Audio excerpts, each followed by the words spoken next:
जनवरी 2021 में व्हाट्सएप एक policy update drop करता है जिससे वो ना सिर्फ यूजर्स बल्कि गवर्नमेंट तक को हिलाकर रख देता है। WhatsApp coming out with its new So WhatsApp introduced its इस अपडेट में व्हाट्सएप ने क्लियरली मेंशन किया था कि वो यूजर्स का पर्सनल डेटा जैसे कि phone numbers, device information, business chats, diagnostic and usage data, ये सब कुछ इसकी पेरेंट कंपनी फेसबुक और इसकी ग्रुप कंपनीज के साथ शेयर होगा। इस अपडेट में यूजर्स के पास दो चॉइस थी, या तो वो 1 मंथ के टाइम पीरियड में व्हाट्सएप के टर्म्स एंड कंडीशन को खुशी खुशी एक्सेप्ट कर लें, या फिर वो अपने व्हाट्सएप की इस एक्सेस को पूरी तरीके से खो दें। इस पॉलिसी अपडेट से पूरी दुनिया में हलचल मच गई। यूजर से लेकर बिलियनर तक सभी लोग व्हाट्सएप को क्रिटिसाइज करने लगते हैं। All of us users and slaves of WhatsApp woke up to a pop-up on our application, which has told users to consent to their data being shared with Facebook or delete their account. The likes of Facebook have enjoyed a free run so far. They've stolen data at will, blended the laws of piracy, and rejected any state intervention. Elon Musk has tweeted, "Use Signal," following WhatsApp's privacy policy change to share data with Facebook. अब ना जब ये सब कुछ हो रहा था, एक इंडियन सॉफ्टवेयर कंपनी Zoho जो बिजनेस के लिए क्लाउड बेस्ड सॉफ्टवेयर बनाती थी, वो अपने इंटरनल कम्युनिकेशन के लिए एक मैसेजिंग ऐप यूज किया करती थी, एरेटाई। अब Zoho ने व्हाट्सएप के अगेंस्ट इस बैकलैश को एज एन अपॉर्चुनिटी देखा और इसी मंथ दैट इज जनवरी 2021 में एरेटाई को पब्लिकली अवेलेबल कर दिया। बट उस टाइम एरेटाई की स्टोरी शुरू होने से पहले ही खत्म हो जाती है, क्योंकि कुछ ही टाइम बाद व्हाट्सएप इस पॉलिसी अपडेट को मई तक के लिए एक्सटेंड कर देता है और कहता है कि अगर आप इसको एक्सेप्ट नहीं भी करोगे तो आपका व्हाट्सएप डिसेबल नहीं होगा, आप बस कुछ फीचर्स को एक्सेस नहीं कर पाओगे। एंड एज एक्सपेक्टेड कुछ ही टाइम बाद ये मामला ठंडा पड़ जाता है और सभी लोग इस पॉलिसी अपडेट को भूलकर उसे एक्सेप्ट कर लेते हैं। मगर आज की डेट में हम फास्ट फॉरवर्ड करें तो वही ऐप जो Zoho ने 2021 में लॉन्च किया था वो अब अचानक से मैसिव पॉपुलैरिटी गेन कर रहा है। India's very own messaging app, Aratai, has just surged to the top of the App Store charts, surpassing WhatsApp in the social networking category. India, a homegrown app called Aratai, developed by Zoho, is emerging as a strong challenger. Some are even calling it India's potential WhatsApp killer. WhatsApp's biggest rival in India right now isn't Telegram, isn't Signal, but a homegrown Tamil-named app called Aratai. अगर आप इस graph को देखो तो 2021 से early सितंबर 2025 तक एरेटाई की growth काफी ज्यादा स्लो रही है। इन 4 सालों में उसने सिर्फ 5 लाख यूजर्स ही क्रॉस करे हैं और उसके डेली साइनअप्स अराउंड 3000 ही थे। लेकिन फिर तभी 24 सितंबर के बाद ये ग्राफ अचानक से शूट अप कर गया। एरेटाई हर दिन 3.5 lakh users per day add करने लगता है। That is more than 100x jump in a single day. 26 सितंबर को वो 2 मिलियन यूजर्स क्रॉस करने लगता है और इसके बाद इसकी ग्रोथ और भी तेजी से होती है। 9 अक्टूबर को ये 10 मिलियन यूजर्स का मार्क क्रॉस कर लेता है और अभी ये फिलहाल एंड्रॉइड प्ले स्टोर और iOS ऐप स्टोर दोनों के टॉप चार्ट्स में नंबर 1 पर रैंक करता है, beating chat GPT and Gemini. अब एरेटाई की इस एक्सपोनेंशियल ग्रोथ का रीजन रहा है गवर्नमेंट का सपोर्ट। कई सारे पॉलिटिशियंस जैसे कि railway and IT minister Ashwini Vaishnaw, commerce and industry minister Piyush Goyal, home minister Amit Shah और भी कई सारे मिनिस्टर्स, इन सब ने Zoho को ओपनली प्रमोट किया है। अब जब मैंने इस पूरे ड्रामा को डीपली एनालाइज किया तो मैं 3 क्वेश्चंस को लेकर काफी ज्यादा क्यूरियस था। नंबर 1, इंडियन गवर्नमेंट अचानक से क्यों Zoho को इतना एग्रेसिवली सपोर्ट कर रही है? क्योंकि एरेटाई इंडिया का पहला सोशल मीडिया ऐप तो है नहीं। इसके पहले हाइक और कू भी थे, लेकिन गवर्नमेंट ने उन्हें सपोर्ट नहीं किया और वो शटडाउन हो गए थे। तो आखिर सारा सपोर्ट Zoho को ही क्यों मिल रहा है? नंबर 2, व्हाट्सएप का आज की डेट में कोई भी बड़ा कॉम्पिटिटर नहीं है। गूगल और माइक्रोसॉफ्ट जैसे जायंट्स भी उसे हरा नहीं पाए थे। तो इज देयर एनी चांस कि एरेटाई व्हाट्सएप को बीट कर सकता है? और नंबर 3, इंडिया का अपना सोशल मीडिया ऐप आने से आपको और मुझे क्या फायदा मिल सकता है? So let's find out. आजकल हम सब कई सारे एआई टूल्स यूज कर रहे हैं अपने राइटिंग के लिए, चाहे वो ईमेल्स हो, मैसेज हो या फिर कोई रिपोर्टिंग क्यों ना हो। बट यहाँ पर ना सबसे ज्यादा एनोइंग पार्ट होता है कि जब हम कहीं पर भी लिखते हैं, जैसे जीमेल हो या फिर डॉक, हम वहां से टेक्स्ट कॉपी करके चैट जीपीटी में पेस्ट करते हैं, फिर वहां पर अपने इंस्ट्रक्शन लिखते हैं, फिर वापस से चैट जीपीटी के रिजल्ट को दूसरे ऐप में पेस्ट करते हैं। मगर अब सोचो, अगर हमें यही एआई का पावर हर ऐप के अंदर ही मिल जाए, ना ही कोई टैब स्विचिंग, ना ही कोई कॉपी पेस्ट का ड्रामा। अब एग्जैक्टली इसी प्रॉब्लम को सॉल्व करता है क्विलबॉट। आपको इनका सिर्फ क्रोम एक्सटेंशन इंस्टॉल करना है और दैट्स ऑल। अब हम कहीं पर भी लिखें, चाहे वो जीमेल हो, गूगल डॉक हो या फिर व्हाट्सएप ही क्यों ना हो, क्विलबॉट हर जगह वर्क करता है। ये ऑटोमेटिकली ग्रामर मिस्टेक हाईलाइट कर देता है और रियल टाइम फिक्सेस भी सजेस्ट करता है। इससे हम मैसेज के टोन को इंस्टेंटली चेंज कर सकते हैं, प्रोफेशनल, कैजुअल, पोलाइट या अपना खुद का कस्टम टोन भी बना सकते हैं। किसी भी वर्ड पर डबल क्लिक करके इंस्टेंटली उसके सिनोनिम भी मिल जाएंगे। अगर आप भी अपनी राइटिंग प्रोडक्टिविटी को 100x करना चाहते हैं तो चेकआउट क्विलबॉट, लिंक नीचे डिस्क्रिप्शन में। अब टॉपिक पर वापस आते हैं। अब ऐसा नहीं है कि व्हाट्सएप मैसेजिंग में फर्स्ट मूवर था, उसके पहले भी कई सारे मैसेजिंग एप्स एग्जिस्ट किया करते थे, जैसे कि blackberry messenger, Google talk, Yahoo messenger, Skype etcetera. लेकिन जैसे ही व्हाट्सएप लॉन्च हुआ, कोई भी उससे कम्पीट तो किया, उसके आसपास भी नहीं भटक पाया। इनफैक्ट कई सारे tech giants including Google, Microsoft, Facebook, सबने इसको बीट करने की कोशिश करी, लेकिन व्हाट्सएप को बीट करना किसी के भी बस का नहीं था। थक हार कर फेसबुक को भी व्हाट्सएप को $19 बिलियन में खरीदना पड़ा था। लेकिन सवाल ये कि आखिर ऐसा क्या था इस मैसेजिंग ऐप में कि दुनिया की सबसे बड़ी कंपनीज भी व्हाट्सएप के सामने टिक नहीं पाई, और क्या ऐसी सिचुएशन में हमारा स्वदेशी ऐप एयरटेल उससे कम्पीट कर भी पाएगा? इस सिचुएशन को समझने के लिए हमें थोड़ा सा पास्ट में जाना होगा, जहां से इस पूरे ड्रामा की शुरुआत हुई है। साल था 2007, जब याहू के 2 इंजीनियर्स जेन कुम और ब्रायन एक्टन याहू में 9 साल काम करने के बाद उसे छोड़ देते हैं। अपनी जॉब छोड़ने के बाद वो कुछ टाइम का ऑफ लेते हैं, ट्रैवल करते हैं और आखिर में जाके फेसबुक में जॉब के लिए अप्लाई कर देते हैं। बट सैडली इन दोनों को फेसबुक रिजेक्ट कर देता है। 2009 में जेन कुम अपना फर्स्ट आईफोन परचेज करता है और उन्हें रियलाइज होता है कि app store could change everything, और तभी उन्हें आइडिया आता है कि क्यों ना एक ऐसा ऐप हो जिससे आप ये देख सकते हो कि आपके फ्रेंड्स क्या कर रहे हैं, वो जिम में है, पेरिस की ट्रिप पर है, क्लास में है या फिर पार्टी कर रहे हैं। बेसिकली एक स्टेटस अपडेट ऐप। और इसी आइडिया के साथ वो 2009 में एक ऐप लॉन्च करते हैं जिसका नाम होता है व्हाट्सएप। इसका नाम इसके स्टेटस अपडेट फीचर से लिया गया था कि व्हाट्सएप। अब इस टाइम ना व्हाट्सएप काफी ज्यादा स्ट्रगल कर रहा होता है, ना ही इनके पास यूजर्स थे और ना ही इसकी ग्रोथ हो रही होती है। इनफैक्ट इसके फाउंडर्स इसको बंद करने का भी सोच रहे होते हैं। लेकिन फिर तभी एप्पल आईफोन में एक सॉफ्टवेयर अपडेट पुश करता है, आईफोन OS 3.0, जो सब कुछ बदल कर रख देता है। इस अपडेट में एप्पल पुश नोटिफिकेशन इंट्रोड्यूस करता है। इसमें बेसिकली अब थर्ड पार्टी एप्स भी नोटिफिकेशन भेज सकते हैं। अब इससे व्हाट्सएप को क्या फायदा हुआ है, आपको एक छोटे से एग्जांपल से समझाता हूँ। इस अपडेट से पहले अगर किसी भी ऐप को नोटिफिकेशन भेजना है तो उसे हर सेकंड अपने सर्वर से कनेक्टेड रहना होता था कि डेटाबेस में कुछ अपडेट तो नहीं हुआ है। इससे फोन की बैटरी, प्रोसेसिंग, मेमोरी, डेटा सबका यूसेज हाई होता था, और अगर यूजर ने ऐप को बैकग्राउंड से किल कर दिया तो उसका कनेक्शन सर्वर से टूट जाता था। मतलब ये कि अब वो ऐप नोटिफिकेशन नहीं भेज सकता है। और इसीलिए अगर आपको याद हो तो उस टाइम के एप्लीकेशन नोटिफिकेशन अपडेट्स के लिए ईमेल या फिर टेक्स्ट मैसेज भेजा करते थे। लेकिन इस आईफोन OS 3.0 ने सब कुछ बदल दिया। अगर ऐप बैकग्राउंड में नहीं भी रन कर रहा है वो तब भी नोटिफिकेशन भेज सकते हैं। व्हाट्सएप के फाउंडर्स इमीडिएटली इस अपडेट पर बेट लगाते हैं और व्हाट्सएप को पूरी तरीके से एक मैसेजिंग ऐप में ट्रांसफॉर्म कर देते हैं, एक ऐसा ऐप जो ओवर द इंटरनेट मैसेज भेज सकता है। अब ये ट्रांसफॉर्मेशन ना एक्चुअली जीनियस साबित होता है, और इसके पीछे 2 बड़े रीजंस थे। Number 1, cost reduction. कई सारी कंट्रीज में लोगों को टेक्स्ट मैसेजिंग के लिए पे करना होता था। हर यूजर को 3 सेपरेट रिचार्ज करवाने होते थे, एक कॉल का, एक इंटरनेट का और एक SMS का। और जिसमें भी SMS अनलिमिटेड नहीं होते थे, और अगर इंटरनेशनल मैसेज भेजना है तो उसके चार्जेस अलग होते थे। इंडिया में भी जियो के आने से पहले यही सेम हाल था, मगर व्हाट्सएप ने सब कुछ बदल दिया। अब SMS को रिचार्ज की जरूरत नहीं है, अब डायरेक्टली इंटरनेट के थ्रू पूरी दुनिया में किसी को भी मैसेज भेज सकते हो, ना ही कोई लिमिट और ना ही कोई झंझट। Number 2, beyond text. व्हाट्सएप सिर्फ टेक्स्ट मैसेज तक ही लिमिटेड नहीं था, उसमें आप इमेजेस, वीडियोस, ऑडियोस ये सब भी इंस्टेंटली शेयर कर सकते हो। इनफैक्ट व्हाट्सएप में ट्रेडिशनल मैसेजिंग के ऊपर कई सारे फीचर्स अवेलेबल थे, जैसे कि typing indicator, online status, blue tick, जिसे बाद में ऐड किया गया था। So it was like messaging but on steroids.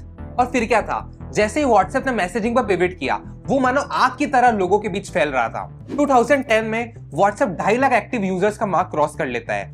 2011 में ये नंबर बढ़कर 10 मिलियन हो जाता है। 2013 में उसके पास 400 मिलियन एक्टिव यूजर्स थे, और वो उस टाइम पर 27 billion message per day share कर रहा था, जो उस टाइम ग्लोबल मैसेज वॉल्यूम से भी ज्यादा था। लेकिन अब सवाल ये कि इस पुश नोटिफिकेशन वाले फीचर को तो दूसरे ऐप ने भी इंटीग्रेट कर दिया था, और इवन जायंट्स जैसे कि फेसबुक और गूगल भी व्हाट्सएप से compete करने के लिए अपने अलग से ऐप लॉन्च कर देते हैं। फेसबुक FB मैसेंजर लॉन्च करता है, वही गूगल Allo। अब इन जायंट्स के पास unlimited cash, world class engineer और यूजर्स का ट्रस्ट सब कुछ था, लेकिन इनमें से कोई भी व्हाट्सएप को हिला तक नहीं पाया। तो आखिर व्हाट्सएप में ऐसा क्या स्पेशल था? इसके पीछे व्हाट्सएप की 3 जीनियस स्ट्रेटेजी थी, जो एक दूसरे के साथ मिलकर एक ऐसी मोड बना देती है जिसे तोड़ना ऑलमोस्ट इम्पॉसिबल था। Number 1, frictionless onboarding. बाकी मैसेजिंग एप्स जैसे कि फेसबुक मैसेंजर में व्हाट्सएप के सारे फीचर तो थे ही, इनफैक्ट उससे ज्यादा ही थे, लेकिन एक क्रिटिकल फीचर व्हाट्सएप को पूरी तरीके से डिफरेंट बना देता है। फेसबुक मैसेंजर को यूज करने के लिए यूजर को पहले फेसबुक अकाउंट बनाना पड़ता है, ईमेल आईडी वेरीफाई करनी पड़ती है, अपने फ्रेंड्स को ढूंढना पड़ता है, उन्हें कनेक्शन रिक्वेस्ट भेजनी पड़ती है, फ्रेंड उनकी इस रिक्वेस्ट को एक्सेप्ट करते हैं और फिर फाइनली जाकर वो उन्हें मैसेज भेज सकते हैं। लेकिन व्हाट्सएप में ऐसा नहीं था। वहां पर आप सिर्फ फोन नंबर के थ्रू लॉगिन कर सकते हो और ऑटोमेटिकली आपके कॉन्टेक्ट लिस्ट ही आपकी फ्रेंड लिस्ट बन जाती है। दैट मीन्स आप जिसको भी जानते हो और वो अगर ऐप पर है तो आप उसे डायरेक्टली मैसेज कर सकते हो। कोई फ्रेंड रिक्वेस्ट भेजने का यहाँ पर लोचा नहीं है। Number 2, universal accessibility. Early 2010s के अराउंड स्मार्टफोन मार्केट एक वॉर जोन था। मार्केट में कई सारे ओएस अवेलेबल थे, जैसे कि Android, iOS, BlackBerry, Windows, Symbian etcetera. अब उस टाइम की एप्लीकेशन एक सिंपल सी स्ट्रेटेजी फॉलो करती थी कि pick the winner and go all in. मतलब ये कि सॉफ्टवेयर कंपनीज कुछ ट्रेंडिंग ओएस पर बेट लगाती है और उसी के अकॉर्डिंग बेस्ट पॉसिबल ऐप बनाती है। जैसे ब्लैकबेरी मैसेंजर ने सिर्फ ब्लैकबेरी पर ही फोकस किया था, आई मैसेज ने सिर्फ आईओएस में ही, वही एफबी मैसेंजर, वाइबर, लाइन ये सब एंड्रॉइड और आईओएस पर बेट लगाते हैं। लेकिन व्हाट्सएप ने एक टोटली अपोजिट बेट लगाई। उसे सभी ऑपरेटिंग सिस्टम, चाहे वो एंड्रॉइड हो, आईओएस हो, विंडोज हो, ब्लैकबेरी हो या फिर सिम्बियन ही क्यों ना हो, उसने इमीडिएटली व्हाट्सएप को सबके साथ कंपैटिबल बना दिया। अब उसका ये सोचना था कि चाहे किसी के पास 10,000 का नोकिया हो या फिर 50,000 का आईफोन ही क्यों ना हो, सबकी मैसेजिंग की फर्स्ट चॉइस व्हाट्सएप होनी चाहिए। Number 3, network effect. अब ये दोनों स्ट्रेटेजी पावरफुल तो थी, लेकिन इन्होंने साथ में मिलकर जो इफेक्ट क्रिएट किया है वो व्हाट्सएप को ट्रूली अनबीटेबल बना देता है। अब किसी भी सोशल मीडिया ऐप या फिर मैसेजिंग ऐप में फीचर्स इतने इंपॉर्टेंट नहीं होते जितने कि उसके यूजर्स होते हैं। अब इससे मेरा क्या मतलब है, आपको एक छोटे से एग्जांपल से समझाता हूँ। अगर कोई रेसिंग गेम है तो लोग उसे ग्राफिक्स, स्मूथनेस, गेम प्ले की वजह से खेलते हैं, दैट इज उस गेम के फीचर्स कितने बढ़िया है। लेकिन मैसेजिंग ऐप में ऐसा नहीं है, उसे मैटर करता है कि आपके जान पहचान के कितने लोग उस ऐप पर हैं। इस चीज को हार्वर्ड प्रोफेसर थॉमस आइसनमैन अपनी case study the winners take all में कॉन्सेप्ट एक्सप्लेन करते हैं, मैटकैफे's लॉ। इसका सिंपल सा मतलब है, अगर मैसेजिंग ऐप पर 2 यूजर्स है तो एक पॉसिबल कनेक्शन होगा, 4 लोग हैं तो 6 कनेक्शंस होंगे, 10 लोग होंगे तो 45 हो जाएगा, 100 लोग हो जाए तो कनेक्शन 4950 हो जाएंगे, और अगर 1000 लोग हो तो ये कनेक्शन 4,99,500 होंगे। मतलब ये कि अगर मैसेजिंग ऐप में 10 टाइम्स यूजर बढ़ते हैं तो वो 100 टाइम्स और भी ज्यादा पावरफुल हो जाता है। और व्हाट्सएप के साथ भी एग्जैक्टली यही हुआ है। उसकी सिंपल ऑनबोर्डिंग और यूनिवर्सल एक्सेस की वजह से उसकी काफी ज्यादा एक्सप्लोसिव ग्रोथ हुई है, और इन यूजर्स के हर दिन बढ़ते रहने से ये नेटवर्क इफेक्ट और भी ज्यादा पावरफुल होता गया। और यही रीजन था कि भले ही वाइबर और लाइन ने व्हाट्सएप से पहले कई सारे फीचर्स ऑफर किए थे, जैसे कि voice and video call, sticker etcetera, लेकिन व्हाट्सएप के इस नेटवर्क इफेक्ट ने सबको आउट परफॉर्म कर दिया।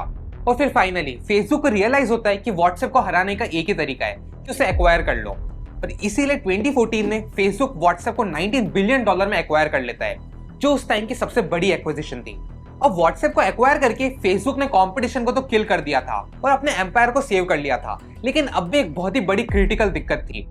व्हाट्सएप हर दिन मिलियंस ऑफ डॉलर्स ड्रेन कर रहा था, because just think about it, WhatsApp पर मिलियंस ऑफ एक्टिव यूजर्स थे जो हर दिन बिलियंस ऑफ मैसेजेस शेयर कर रहे हैं। That means petabytes of data, images, videos, voice notes, इन सबको स्टोर करना पड़ता है। इस इंफ्रास्ट्रक्चर को रन करने के लिए मिलियंस ऑफ डॉलर्स डेली खर्च हो रहे थे, लेकिन दिक्कत ये थी कि व्हाट्सएप के पास मोनेटाइजेशन का कोई क्लियर मॉडल ही नहीं था। दैट इज वो आखिर पैसे कैसे कमाएगा। व्हाट्सएप स्टार्टिंग से ही एड्स के अगेंस्ट था और ज़करबर्ग उसे पेड नहीं बनाना चाहता था, और इसीलिए व्हाट्सएप कई सारे एक्सपेरिमेंट्स रन करता है। इनफैक्ट वो अब भी कर रहा है। जैसे पहले उसने व्हाट्सएप बिजनेस लॉन्च किया था, फिर 2021 में कंट्रोवर्शियल पॉलिसी लेकर आया था जिसमें अपना डेटा फेसबुक के ग्रुप कंपनीज इंस्टाग्राम और फेसबुक के साथ शेयर कर रहा है। अब इससे फायदा ये हुआ कि भले ही व्हाट्सएप पर ऐड नहीं है, मगर वो इस डेटा के थ्रू आपको इंस्टाग्राम और फेसबुक पर ऐड दिखा सकता है। नाउ यू माइट थिंक कि सिद्धार्थ, आखिर व्हाट्सएप तो एंड टू एंड इंक्रिप्टेड है, मतलब कि हमारे मैसेजेस नहीं पढ़ सकते हैं, तो आखिर ये हमें ऐड कैसे दिखाएंगे? Well, that's where word play comes in. इन्होंने कहा है कि messages end to end encrypted है तो ये उसे स्टोर नहीं कर सकते हैं, मगर ये हमारे बिहेवियर पैटर्न को एनालाइज कर सकते हैं। ये ट्रैक कर सकते हैं कि हम किससे बात कर रहे हैं, कितनी फ्रीक्वेंटली कर रहे हैं, कौन से लिंक पर क्लिक कर रहे हैं, व्हाट्सएप का यूजेज पैटर्न क्या है, एक्सेट्रा। फॉर एग्जाम्पल, अगर मैं मेरे किसी दोस्त से नाइक के शूज के बारे में बात करता हूँ तो व्हाट्सएप मेरे मैसेजेस नहीं पढ़ सकता है, बट ये मेरा इंटरेस्ट है, दैट इज शूज और नाइक को स्टोर कर सकता है, और इसी के बेसिस पर मुझे और मेरे फ्रेंड दोनों को इंस्टाग्राम और फेसबुक पर शूज के एड्स दिखा सकता है। अब ये थोड़ा सा कंट्रोवर्शियल है, क्योंकि मेटा के अलावा किसी को नहीं पता है कि ये कितना डेटा स्टोर कर रहे हैं और कितना डीपली उसे एनालाइज कर रहे हैं, और इसी वजह से 2021 में पूरी कंट्रोवर्सी शुरू हुई थी। So that's enough back story. इस पूरी स्टोरी का पॉइंट ये था कि अगर किसी भी ऐप को अगर व्हाट्सएप को बीट करना है तो उसे 3 क्रिटिकल चैलेंजेस को सॉल्व करना होगा। Number 1, technical capability. व्हाट्सएप से ज्यादा नहीं तो जितने फीचर्स वो ऑफर कर रहा है उतने तो उस ऐप में हो। Number 2, sustainable monetization. मोनेटाइज करने का कोई तरीका ढूंढना होगा, तभी वो ऐप लॉन्ग टर्म सस्टेन कर पाएगा, क्योंकि यहाँ पर डेटा बहुत ही ज्यादा है। और नंबर 3, नेटवर्क इफेक्ट। सभी यूजर्स को एक साथ ऑनबोर्ड करना होगा, बेसिकली पूरी कंट्री को एक साथ, तभी वो व्हाट्सएप के नेटवर्क इफेक्ट को काउंटर कर सकती है। अब अगर कोई ऐप इन तीनों चीजों को एक साथ कर ले तभी वो व्हाट्सएप को बीट कर सकता है, वरना तो वो उसके आसपास भी नहीं है। अब ऐसा नहीं है कि व्हाट्सएप को बीट करना इम्पॉसिबल है। इनफैक्ट कुछ ऐप्स ने कई कंट्रीज में व्हाट्सएप की मोनोपोली को बीट किया है, जैसे कि चाइना में वीचैट ने, जापान, ताइवान और थाईलैंड में लाइन ने, साउथ कोरिया में काहटॉक ने, वहीं वियतनाम में ज़ेलो ने। तो अब सवाल ये कि आखिर इन ऐप्स ने ऐसा किया कैसे, और क्या इसी सेम प्लेबुक को फॉलो करके क्या हमारा स्वदेशी ऐप एरेटाई भी व्हाट्सएप को बीट कर सकता है? तो चलिए इस चीज को समझने के लिए एरेटाई की कंडीशन को स्टडी करते हैं। Let's start with challenge 1, which is technical capability. पहला चैलेंज था कि एक सॉलिड रिलायबल प्रोडक्ट बनाने का जो व्हाट्सएप के लेवल का हो, और यहाँ पर एरेटाई क्वाइट डिसेंट है।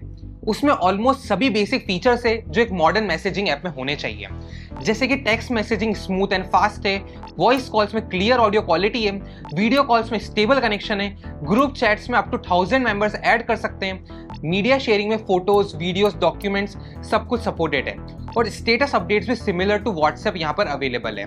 इसके अलावा ज़ोहो एक क्लाउड सर्विस प्रोवाइडर कंपनी है, तो उसका इंफ्रास्ट्रक्चर ऑलरेडी रोबस्ट है, और सबसे ज्यादा इंपॉर्टेंट, ज़ोहो के सर्वर्स इंडिया में लोकेटेड है। मतलब ये कि हमारा डेटा इंडिया में स्टोर हो रहा है, फॉरेन कंट्री में नहीं। ये एक बड़ा एडवांटेज है डेटा सोवेनिटी के पर्सपेक्टिव से। बट अब ऐसा भी नहीं है कि एरेटाई परफेक्ट है, जैसे उसमें एक क्रिटिकल फीचर मिसिंग है। एंड टू एंड इंक्रिप्शन फिलहाल सिर्फ कॉल्स में अवेलेबल है, मैसेजेस में अब भी नहीं है। अब ये एक सीरियस कंसर्न है, क्योंकि मैसेजिंग ऐप में प्राइवेसी एक बहुत ही ज्यादा क्रिटिकल फीचर है। अब ऑल्दो ज़ोहो ने पब्लिकली एक्नॉलेज किया है कि वो इस पर हाई प्रायोरिटी में काम कर रहे हैं, और क्लेम किया है कि वो नेक्स्ट फ्यू मंथ्स में मैसेजेस में भी एंड टू एंड इंक्रिप्शन को रोल आउट कर देंगे। अब हो सकता है कि जब तक आप इस वीडियो को देख रहे हो ये फीचर ऑलरेडी एरेटाई में रोल आउट हो चुका हो। सो अगर हम ओवरऑल टेक्निकल कैपेबिलिटी की बात करें तो हाँ, कुछ गैप्स तो है, लेकिन वो इवेंचुअली सॉल्व किए जा सकते हैं। सो चैलेंज 1 में ऐसा कोई डील ब्रेकर इशू नहीं है। अब आते हैं दूसरे चैलेंज पर, विच इज मोनेटाइजेशन। अब ज़ोहो ऑलरेडी एक क्लाउड सर्विस प्रोवाइडर कंपनी है, तो यहाँ पर उसे एक एडवांटेज है कि उसके पास अपने खुद के सर्वर्स हैं, तो उसे किसी भी थर्ड पार्टी को पे करने की जरूरत नहीं है। लेकिन स्टिल मोनेटाइजेशन को सॉर्ट करना बहुत ही ज्यादा जरूरी है, क्योंकि मैसेजिंग ऐप में हर दिन बिलियंस ऑफ मैसेजेस एक्सचेंज होते हैं, which means petabytes of data process होता है। अब अगर ये सब कुछ फ्री में चलता रहा तो लॉन्ग टर्म सस्टेन कर पाना इम्पॉसिबल है।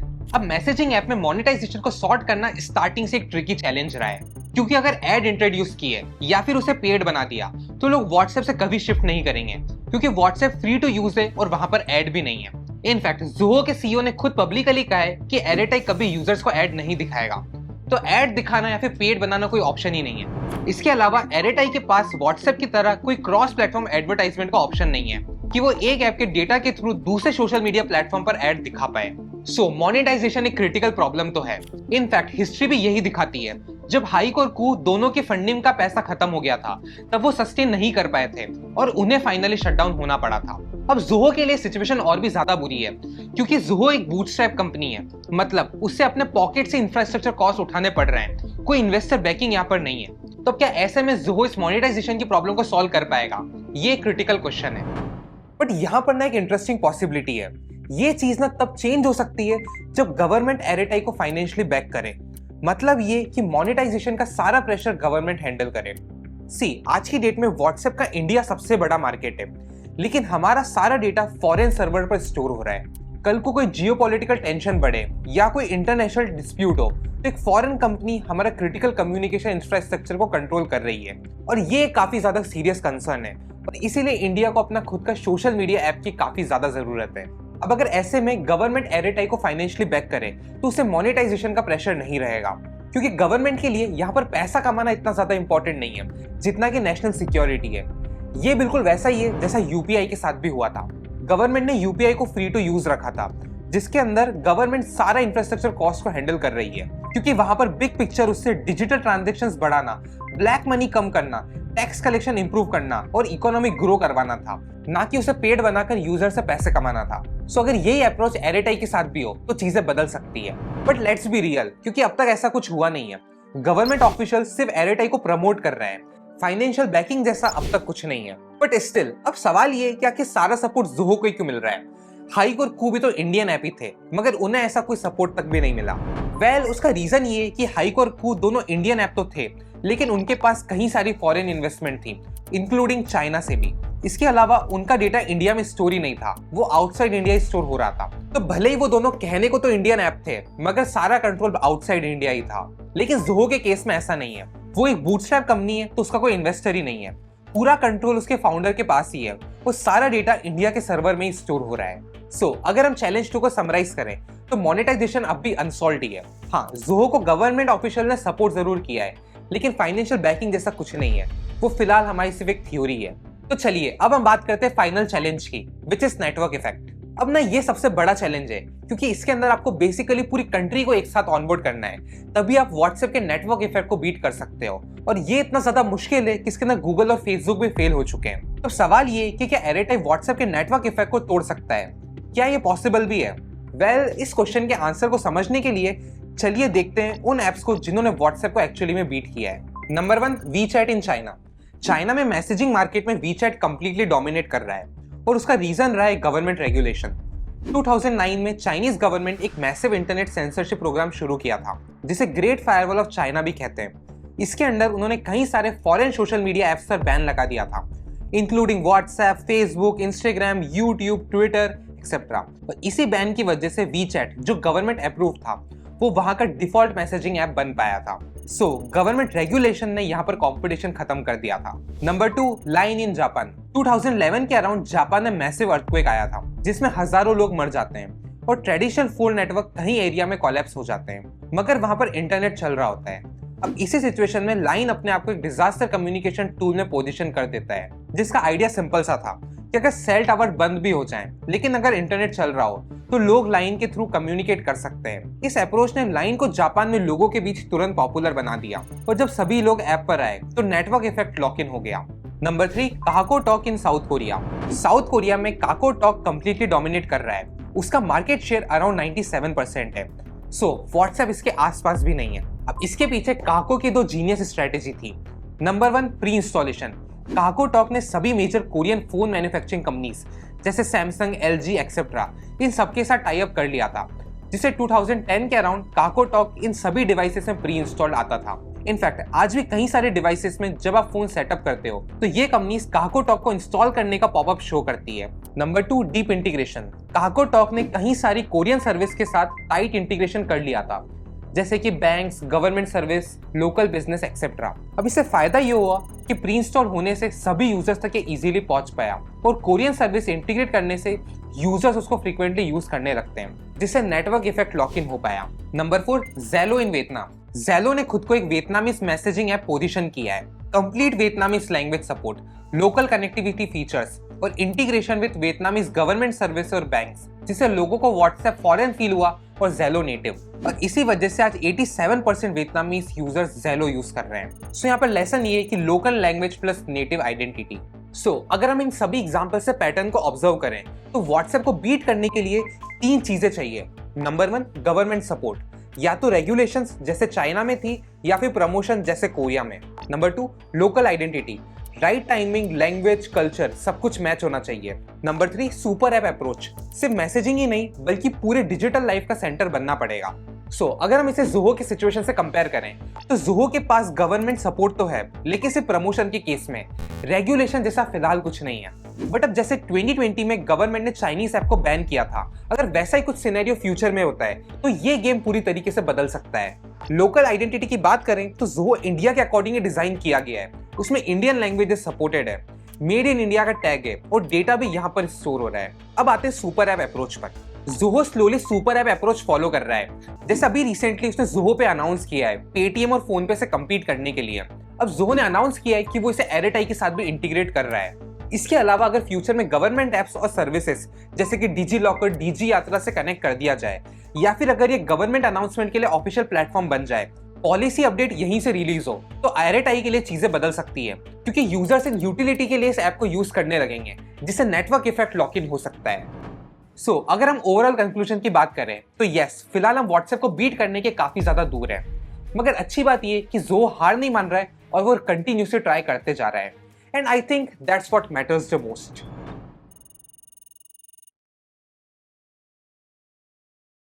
अपनी राइटिंग प्रोडक्टिविटी को 100x करने के लिए क्विलबॉट को चेकआउट करना मत भूलना, लिंक नीचे डिस्क्रिप्शन में है।